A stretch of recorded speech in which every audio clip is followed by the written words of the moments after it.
ఇప్పుడు మీ జుట్టు రాలడం పూర్తిగా తగ్గిపోతుంది. ప్రిస్మోస్ బీ fall cure miracle herbal hair oil తో.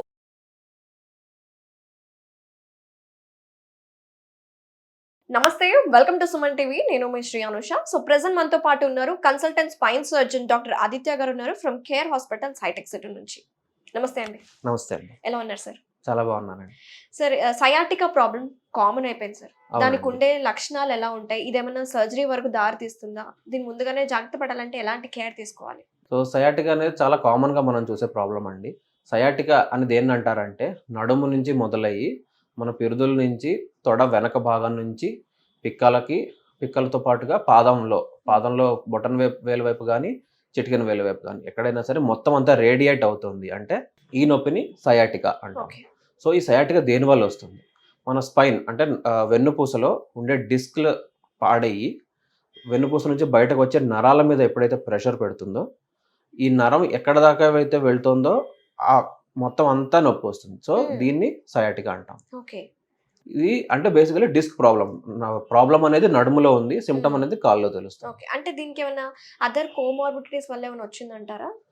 చాలా కామన్గా ఏంటంటే మన బ్యాక్ హెల్త్ సరిగ్గా లేదు, దీనివల్ల వస్తుందండి. అంటే బ్యాక్ ఎక్సర్సైజెస్ లేకుండా మన నడుము జనరల్ ఫిట్నెస్ అనేది లేకుండా, ఇంకొకటి ఎక్కువసేపు కూర్చొని ఉండడం వల్ల మన డిస్క్లో ఉండే ప్రెషర్ అనేది చాలా ఎక్కువ పెరుగుతుంది. ఓకే. దీనివల్ల తొందరగా అరిగిపోయి ఈ ప్రాబ్లమ్స్ వస్తాయి. ఇలా కాకుండా కొంతమంది ఏంటంటే బరువులు ఎత్తడము, లేదంటే కొన్నిసార్లు సడన్గా అలవాటు లేని ఎక్కువ బరువులు ఎత్తడం, దీనివల్ల కూడా డిస్క్ ఒక్కసారిగా దాని బయట ఉండే లేయర్ పగిలి లోపల ఉండే జెల్లీ మెటీరియల్ బయటకు వచ్చి నరం మీద ప్రెషర్ పెట్టచ్చు. అంటే యూజువల్ గా ఏజ్ లో చూస్తూ ఉంటాం ఇది. యూజువల్గా యంగ్ ఏజ్ అండి, అంటే 20s and 30s అనేది చాలా కామన్ ఏజ్. ఇంకా చిన్నపిల్లల్లో కూడా అంటే 14-15 ఇయర్స్లో కూడా వచ్చిన కేసెస్ ఉంటాయి. అడల్ట్స్లో ఇదే డిస్క్ ప్రాబ్లం యొక్క వేరే లక్షణాలు ఉంటాయి. అంటే జనరల్ గా అయితే బ్యాక్ హెల్త్ అనేది హెల్తీగానే ఉంటుంది కదండి ఈ ఏజ్ గ్రూప్స్ లో. అయితే over a period of time వయసు పెరిగే కొందికి ఇలాంటి ప్రాబ్లమ్స్ వస్తూ ఉంటాయి. మరి చిన్న ఏజ్ లో రావడానికి రీజన్స్ సో ఏంటి? చిన్న ఏజ్లో రావడానికి మన లైఫ్ స్టైలే కారణం అండి. సో ఈ రోజున మనము స్కూల్ ఏజ్ వరకు కొంతవరకు స్పోర్ట్స్ ఉన్నా కూడా ఆ తర్వాత చాలా డ్రాస్టిక్గా మనము మన బ్యాక్ హెల్త్ అనేదాన్ని మనం నెగ్లెక్ట్ చేస్తున్నాం. సో ఒక్కసారిగా సెడెంటరీ డెస్క్ జాబ్లు, ఏమాత్రం కదలిక లేకపోవడం, పొద్దున్న నుంచి రాత్రి దాకా కూర్చొని ఉండడము, ఇలాంటి ప్రాబ్లమ్స్ వల్ల ఏమవుతుందంటే చాలా ర్యాపిడ్గా మన నడుముని సపోర్ట్ చేసే కండరాలు వీక్ అయిపోతాయి, దాంతోపాటుగా డిస్క్లు కూడా పాడవుతాయి. కాబట్టి ఈ ప్రాబ్లమ్స్ అనేవి చాలా కామన్గా ఈ యంగ్ ఏజ్లోనే వస్తున్నాయి. ట్రీట్మెంట్ విషయానికి వస్తే ఎలా ఉంటుంది సార్ ట్రీట్మెంట్?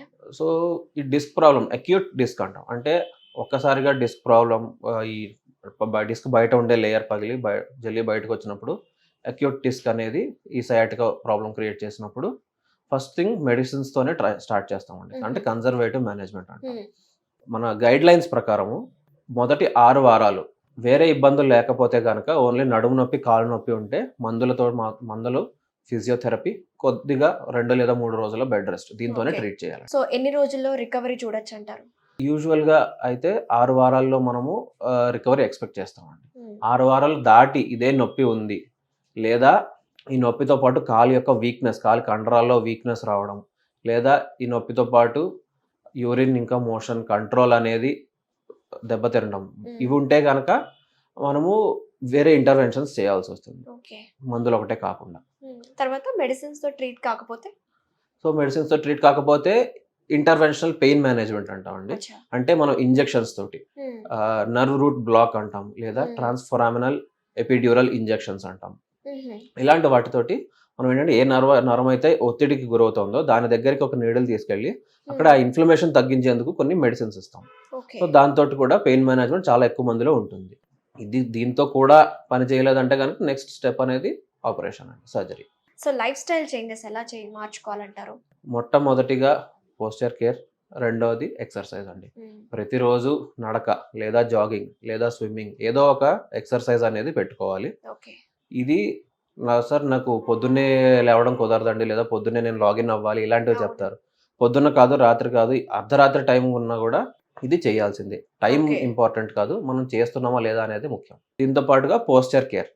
సో మన మెడ పోస్చర్ కానీ, నడుము పోస్చర్ కానీ, కూర్చునే విధానం కానీ, చైర్ ఎలా ఉండాలి, అండ్ వర్క్ ఎర్గోనామిక్స్ అంటే మన ఆఫీస్లో ఉండే కంప్యూటర్ యొక్క పొజిషన్స్, వీటన్నిటిని సరి చేసుకోవడం ద్వారా మనం ఇది రాకుండా కాపాడుకోవచ్చు. వెరీ నైస్ అండి. Thank you so much doctor గారు. నమస్తే. రైట్ అండి. నమస్తే.